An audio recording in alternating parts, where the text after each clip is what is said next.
effectivement lors de la guerre de libération nationale. La torture a des précédents qui remontent à février 1836 au moins, quand le chef d'escadron Joseph Ventini, dit Youssouf, s'est vu chargé de la mission de faire payer l'impôt aux habitants de Tlemcen. De la même manière, il est notable que l'Algérie des années 1830 doit être tenue pour le lieu d'invention de l'internement administratif, c'est-à-dire de la détention souvent assortie d'éloignement, en France surtout, sur simple décision du gouverneur général et sans procès préalable. Il va de soi que cette pratique se tient à l'origine des camps de regroupés et de déplacés de la guerre de libération nationale, où 2,5 millions à 3 millions d'Algériens subissent l'internement. S'agissant des massacres, enfumades, emmurements et exterminations par village ou par tribus entières, de trop nombreux exemples, de loin antérieurs au massacre de mai 1945, peuvent être en partie cités.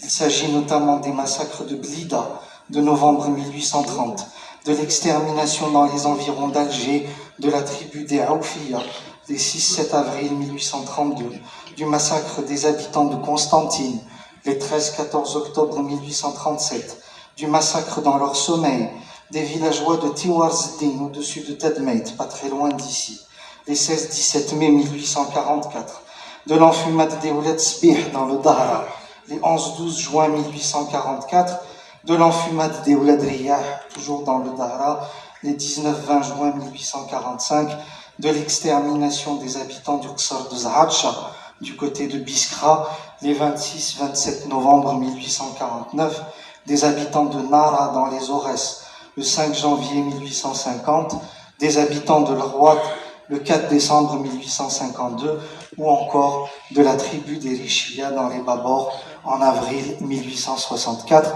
Et je m'arrête là parce que la liste est longue. C'est lors de ce massacre de l'Rouat que l'armée française recourt sans doute pour la première fois en Algérie à des armes chimiques, à des obus de mortier chargés d'un produit à base de chlore qui brûle les poumons et provoque la mort par asphyxie.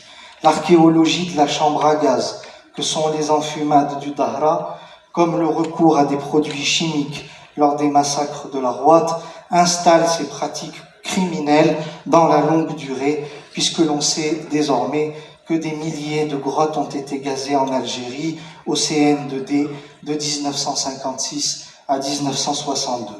Lors des massacres du 8 mai 45, plusieurs centaines de personnes sont jetées vivantes dans les ravins des gorges de Kharrata, à Sha'abt al-Akhra notamment.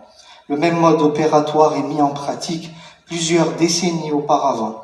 Autour du 24 juin 1851, Saint-Arnaud procède au massacre de la tribu d'Ibn Habib entre Djidjel et Emilia, qui est jeté dans des ravins.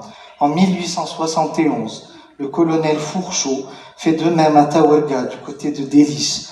Autour du 17 mai 1871, je cite, « Le village est enlevé, les Kabyles sont précipités dans les ravins. Je restais environ 3 heures au village pour bien fouiller et raser tout le voisinage. À chaque instant, c'étaient de nouveaux prisonniers. Je n'ai pas besoin de vous dire le sort qui leur était fait. Arrière les philanthropes et les rêveurs qui font de l'humanité les pieds dans leurs pantoufles. » Aux centaines, voire aux milliers de villages incendiés et bombardés, au napalm notamment, par l'aviation française lors de la guerre de libération nationale et des massacres de mai-juin 1945, font écho les innombrables cas d'incendie de villages commis au XIXe siècle. Parmi bien d'autres exemples, on pourra faire état des 200 villages brûlés sur ordre de Saint-Arnaud du 11 au 16 mai 1851 dans les environs de Djidjel. Je cite, « J'ai laissé sur mon passage un vaste incendie. Tous les villages, environ 200, ont été brûlés, tous les jardins saccagés, les oliviers coupés.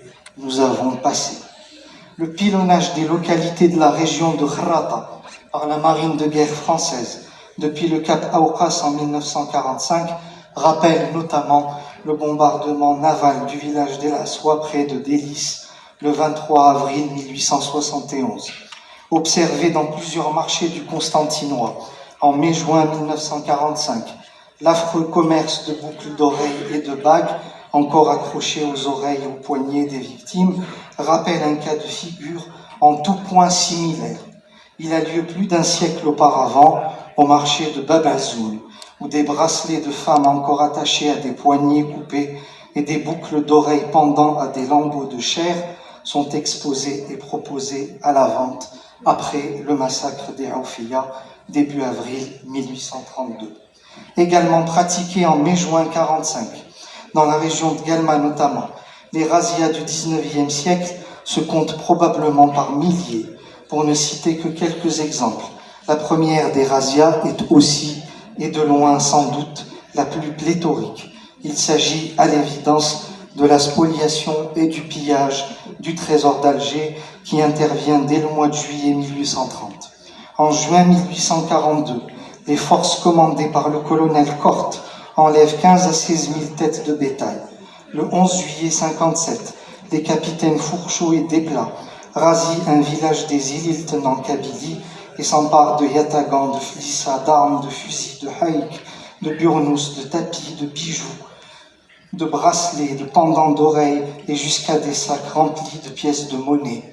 En octobre 1864, plusieurs tribus de la région de Djelfa sont razziées par le général Youssouf qui s'empare de 2000 chameaux, 800 bœufs et 20 000 moutons.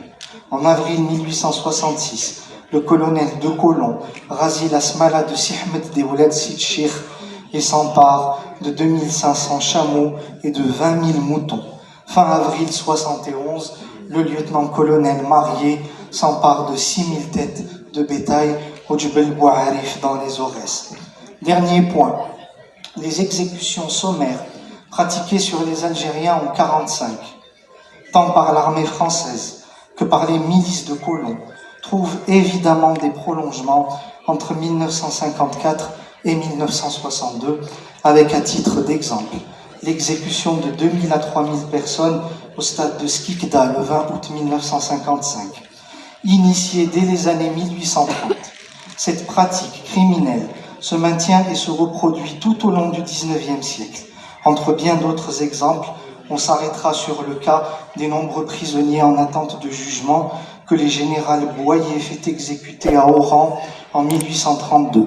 En décembre 1845, le général Levasseur commet plusieurs exécutions meurtrières entre Sétif et les Aurès. En avril 1971, 9 combattants algériens pris les armes à la main sont exécutés le soir même de leur arrestation après la bataille de Boudouao.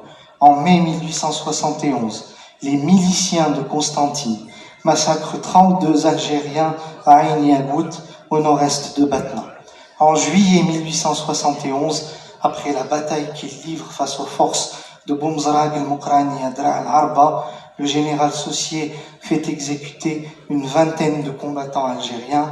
En juin 1879, 15 combattants algériens sont exécutés dans les Aurès, non loin du village de Takzoum. Voilà en substance ce que je souhaitais vous dire. Nous pourrions poursuivre bien plus longuement. J'espère ne pas avoir été trop long. Je vous remercie pour votre attention. Et à